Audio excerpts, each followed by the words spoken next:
Bonjour tout le monde. On va faire aujourd'hui, on va commencer le chapitre 7.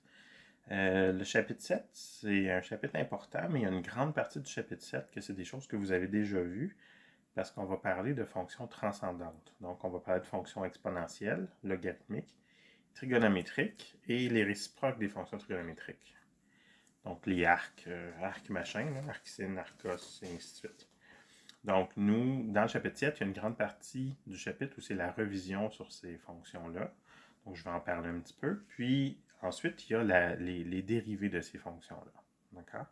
Donc, voilà. Fait que nous, on va commencer avec la section 7.1 sur les fonctions exponentielles. Donc, pour les fonctions exponentielles, en fait, la forme des fonctions est la suivante. On a f de x qui est égal à un certain b exposant x. Donc, dans une fonction exponentielle, le x est en exposant, pas à la base. Okay? Et pour nous, on va considérer les cas où b est plus grand que 0. Okay? Maintenant, pour les fonctions exponentielles, il y a comme deux cas un peu différents. Il y a le cas où b est compris entre 0 et 1. Puis il y a le cas où b est plus grand qu'1. Okay? Donc, si on regarde le graphique de ces fonctions-là, de quoi ça a l'air? Ben, dans un cas, si b est compris entre 0 et 1, évidemment, plus x est grand, plus la valeur va être petite. Et plus x est petit, pardon, dans les négatifs, plus la valeur de f va être grande. Donc, on a quelque chose qui ressemble à ça. Dans le cas de... Là, ici, ça tend vers 0 quand x tend vers l'infini. Puis ici, ben, on croise le point 0, 1, vu que b exposant 0 est égal à 1, peu importe la valeur de b. Puis, quand b est plus grand que 1, donc on a un nombre plus grand que 1, quand l'exposant x grandit, on va avoir quelque chose qui est de plus en plus grand. Donc, c'est plutôt quelque chose comme ça, qui grandit. Donc, on a 1 ici. Donc, ça, c'est ce dont a l'air le graphique de deux fonctions exponentielles selon la valeur de b. Maintenant, il y a un certain nombre de choses qui sont communes à ces deux graphiques-là et donc communes à toutes les fonctions exponentielles. La première chose, c'est que le domaine de f, donc on voit que la fonction est définie pour tous les réels ici, puis ici aussi. Donc le domaine de la fonction, c'est les réels. Maintenant, l'image de la fonction, on remarque une chose dans les deux cas, c'est que la fonction ne va jamais dans les négatifs. Donc, l'image de la fonction, ben, c'est les valeurs allant de 0 exclu à plus l'infini. Qu'est-ce qu'on remarque d'autre? Ben, on remarque que le graphique peut être tracé sans lever le crayon dans les deux cas. Donc, dans les deux cas, f est une fonction continue. OK. Dans les deux cas aussi, on voit qu'il y a un point par lequel les deux fonctions passent. C'est le point 0,1.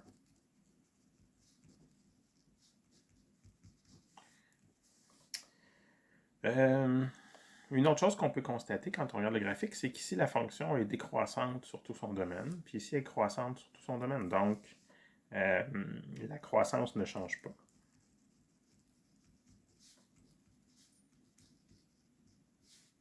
Bon, quand je dis que ça ne change pas, je ne veux pas dire qu'il n'y a pas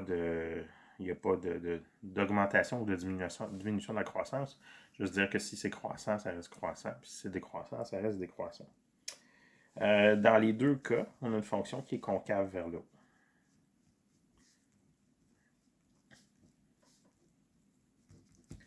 Donc, tout ça, ça nous donne certaines informations concernant la fonction, mais ben, forcément, par extension, sur sa dérivée, vu qu'on a vu comment la dérivée pouvait être utilisée pour justement discuter de la croissance ou de la concavité d'une fonction.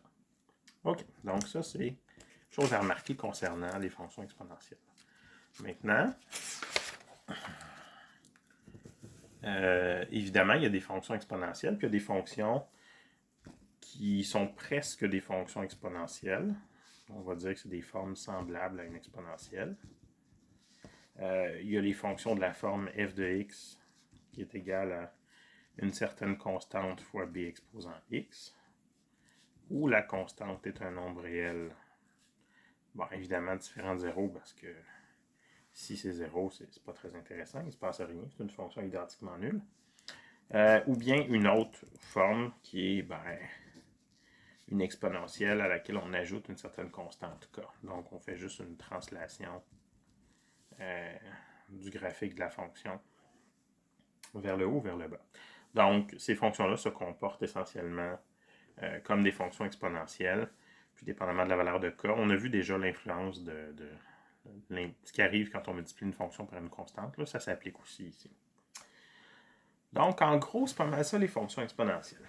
Maintenant, juste à titre d'exemple d'utilisation d'une fonction exponentielle, vous avez dans votre livre, dans votre manuel, un exercice où on vous donne une fonction, on vous donne une mise en situation où une fonction exponentielle intervient.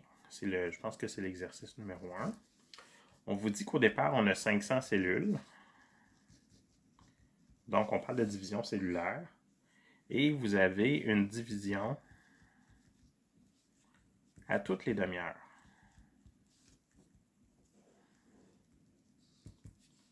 Donc, division à toutes les demi-heures. Okay. Donc, puis là, on vous pose des questions. Là, on vous demande ici, dans le A, on vous demande combien il y a de cellules après 1 heure. D'accord? Donc, la division cellulaire, ça veut dire que chaque cellule se divise en 2. Ça veut dire que si on a 500 cellules au départ, ben, on va en avoir 1000 après une demi-heure, puisque après une demi-heure, toutes les cellules se divisent en 2. Donc, après une demi-heure. Et après 1 heure, ben, on va en avoir 2000 parce que ça double encore. Donc, après 1 heure. D'accord? Donc, la réponse est 2000 cellules. Ensuite, on vous demande après 5 heures. Bon, donc, on pourrait s'amuser à multiplier par 2 10 fois parce que dans 5 heures, il y a 10 demi-heures, mais en fait, on peut partir de 500 et multiplier par 2 à la 10. Donc, ça fait 500 fois 1024. Puis ça donne, bon, je ne sais pas combien, mais c'est ça le nombre. Donc, on prend une calculatrice et on calcule ça. Donc, c'est ça le nombre de cellules après 5 heures. Donc, on voit la forme ici, dans le fond. Puis ça nous amène à la question B. La question B, on nous demande d'écrire la fonction qui décrit le nombre de cellules après T heures. Donc, comme dans chaque heure, il y a 2 demi-heures, ça veut dire qu'on a 500 fois 2 exposant 2t. Où t, c'est le nombre d'heures écoulées. D'accord? Donc, on voit ici qu'on a une forme qui est tout à fait semblable à une exponentielle. Là. Donc, on a quelque chose qui ressemble à ça ici. D'accord? C'est ça. Fait que les exercices de la question 7.1, c'est un peu ça. C'est d'essayer de voir, d'après le contexte, c'est quoi la fonction exponentielle qui est représentée. Puis, le C, on vous demande de faire le graphique. D'accord? Donc, faire le graphique, on connaît quelques points, puis on connaît l'allure de la courbe. D'accord? Évidemment, ici, on ne va pas partir à 0,1 parce qu'on sait qu'au départ, on a 500. Donc, ici, on va avoir 500. Donc, 500 ici, 1000 est à peu près là. Puis, 2000 à peu près là. Okay. Donc, au départ, on est là. Après une demi-heure, mettons ici, on va être à 1000 ici, on va avoir un point ici. Puis après 1 heure, on va être à 2000, à peu près ici. Donc, le graphique va faire quelque chose comme ça. On a une croissance qui est exponentielle. Okay. Donc, ça, c'est la section 7.1. Donc, il n'y a rien de plus à ajouter là-dessus.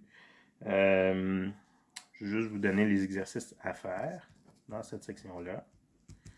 Vous avez 2 à 5. Le 1, je viens de le faire devant vous à titre d'exemple.